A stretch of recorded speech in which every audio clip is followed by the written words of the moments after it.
Kia ora, I'm Shaun. I'm an integration advisor from the Ministry of Education. I've been working, I guess, with the gaming industry for the last 2 years, and that's been mainly looking at how we can make the gaming industry, make the awareness of the gaming industry, more relevant into our schools, especially looking at pathways and how the curriculum might be reflected or how games actually might be used in the educational setting.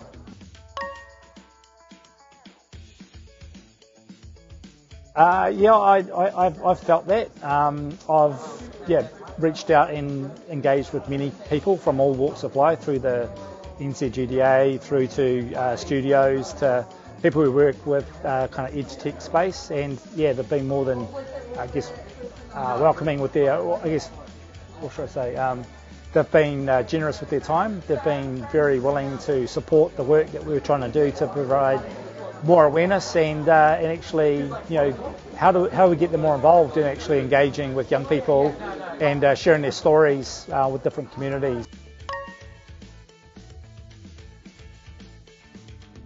From what I've experienced, where I've seen that play out is when the community's been involved, having a diverse range of voice, perspectives on the games themselves.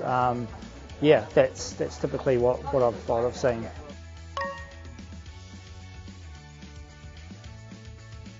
There's been definitely a broader conversation around diversity in regards to Kiwi stories, whether that's through Māori, Te Ao Māori, and looking at how we can actually tell local stories as well through games. And I know that from my perspective, a lot of schools have looked at how they can develop games, develop stories through games, kids and teachers doing that themselves, and how industry experts can actually participate and engage and mentor that process. I've got 4 kids of my own.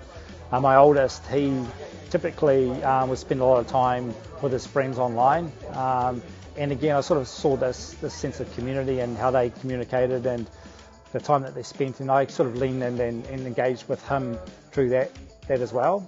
That's sort of where we spend our time each day, to kind of talk about what's been happening by just playing games together. That's been quite, for me as a father, that's sort of been a way of me building a better relationship with my son. My other kids are a little bit younger, they aren't really playing games yet, but also looking at across the globe, how the platforms and the communities can really give a sense of connection. Last year we ran an initiative called Get Into Games, and it was a week of events online for intermediate age school kids, and out of that was a prize for top school that won a challenge that we put up.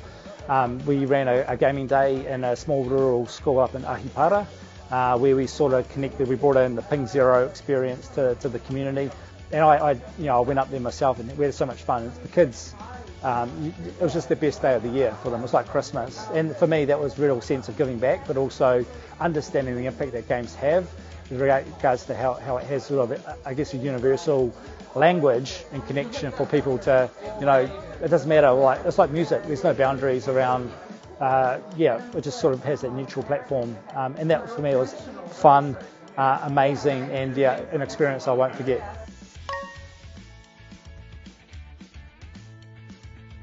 That's a big question. I can't answer that. I'd have to have a deep think about how I answer that.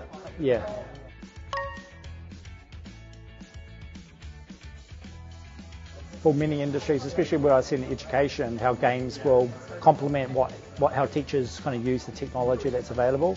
I'm really trying to advocate for teachers to consider how games can be used for learning.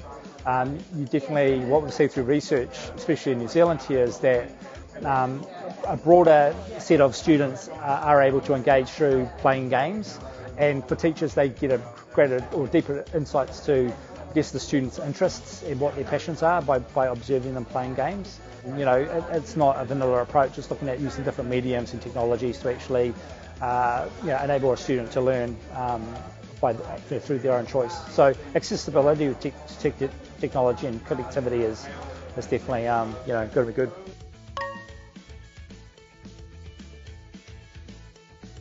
is looking at what their attraction, what the story is of the games industry, the local game story is for Aotearoa, because at the moment we're trying to address some of the skill shortages, the opportunities around diversity, how we can get more young Māori and Pacifica involved in the games industry, because obviously their I guess experiences and cultures and beliefs and value systems will be able to add a lot of value to the industry itself. I'm trying to support that through initiatives into encouraging, I guess, having a more of a community approach. But yeah, I think that's where I'm quite curious about seeing what could change there.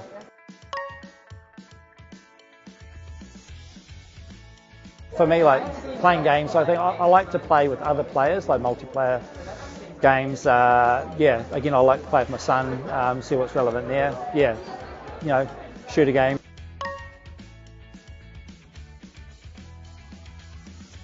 Least favourite. I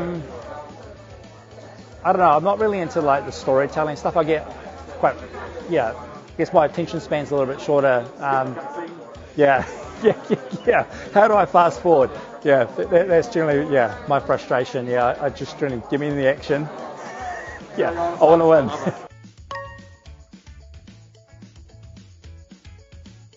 I think it's part of our fabric now. I think it plays a role in how people socialise, how people, I guess, get together. Again, it's in 75% of Kiwis' houses. Everyone's probably got access to a device, so I think it's going to have a significant role on influence on culture. I think it already does, and we're just not aware of it. I think more people play games now than they probably watch TV or sport. So I think it's quite significant. I don't think we just quite understand or realise the impact it does have.